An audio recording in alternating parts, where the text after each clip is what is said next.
Je suis en compagnie du champion 2016 au Grand Prix de Trois-Rivières, Kevin Lacroix, voiture numéro 74. Kevin, félicitations pour ton deuxième championnat ici même au Grand Prix de Trois-Rivières. Parle-moi du début, en fait, la première moitié de course, là, pour commencer. Ouais, première moitié de course, j'espérais toujours pas avoir de drapeau jaune parce que je savais qu'Alex était super agressif comme toujours sur les départs et les relances. Donc, mais je savais que j'avais la voiture pour me battre et pour me pousser en avant. Donc, j'étais super confiant, honnêtement.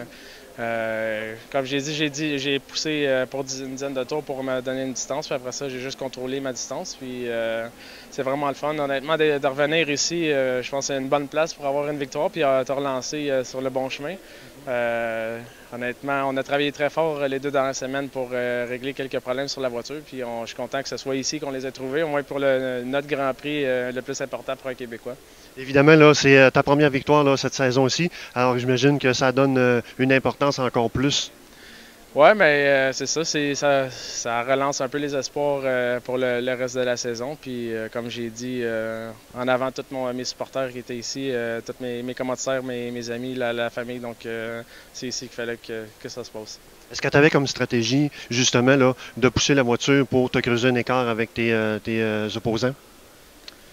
Ben oui, c'est sûr. Je veux pas en NASCAR avec tous les pare-chocs qu'on a, faut pas que tu leur donnes l'opportunité de te toucher. Donc c'est pour ça que je voulais me garder au moins 5 longueurs et plus de distance pour être sûr, pas leur donner la chance de me toucher parce que dans les derniers tours, tout peut arriver. Ils peuvent les autres pilotes peuvent se servir de toi pour freiner, donc il fallait pas que ça arrive. Donc c'est pour ça que j'ai poussé vraiment au maximum puis pour me donner une petite distance. Puis ça a été vraiment compliqué. J'ai eu de la misère.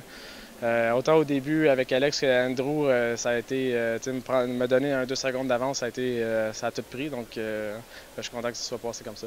Évidemment, là, à la relance, là, il y a eu une touchette là, entre toi et Alex, là, mais tout de même, tu as quand même réussi là, à prendre la première position puis filer jusqu'à la victoire. Ouais, mais c'est sûr des touchettes comme ça, c'est pas ça qu'on veut. Moi puis Alex, je pense qu'on se respecte en dehors du circuit. Puis sur le circuit, on n'a pas souvent eu affaire à dealer ensemble, mais je veux dire, il joue dans le mental des pilotes sur le circuit, puis c'est une façon de gagner sûrement qui l'avantage sûrement une couple de fois, mais je veux dire, j'étais peut-être concentré trop à le regarder lui pour voir qu'est-ce qu'il allait faire parce que je savais qu'il était vraiment agressif. Fait que peut-être j'étais tellement concentré à le regarder que je me suis collé sur lui sans faire exprès. C'est pas volontaire, mais je veux dire, je pense pas qu'il est fâché contre moi. Je pense que ça, même si on s'est touché un peu, les deux voitures sont restées en bon état, puis on a passé le premier virage comme il faut, donc c'est bon. Évidemment, à la sortie du Carmel, tu as eu une petite touchette. Là, qu'est-ce qui s'est passé là? Le virage, je le prends un peu large, mais qu'est-ce qui s'est passé?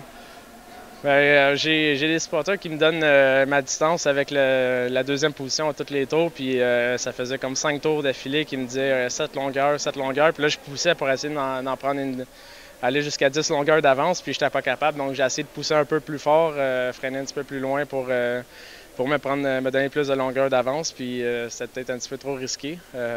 Ça a passé vraiment proche, honnêtement, jusque pendant le 3 quarts de la zone de freinage, j'étais sûr que je passais tout droit. Honnêtement, j'ai même hésité à tourner à droite ou à gauche parce que le mur s'en venait vite, mais écoute, j'ai essayé de tourner à gauche, ça a fonctionné, là, donc je suis content pour ça, mais c'est à ne pas refaire. Et de sentir qu'Andrew était derrière toi dans le dernier tour, comment tu te sentais?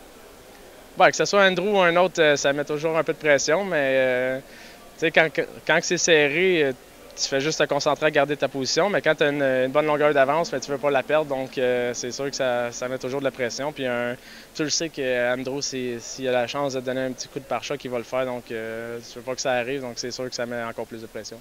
Félicitations et puis bonne fin de saison. Merci beaucoup.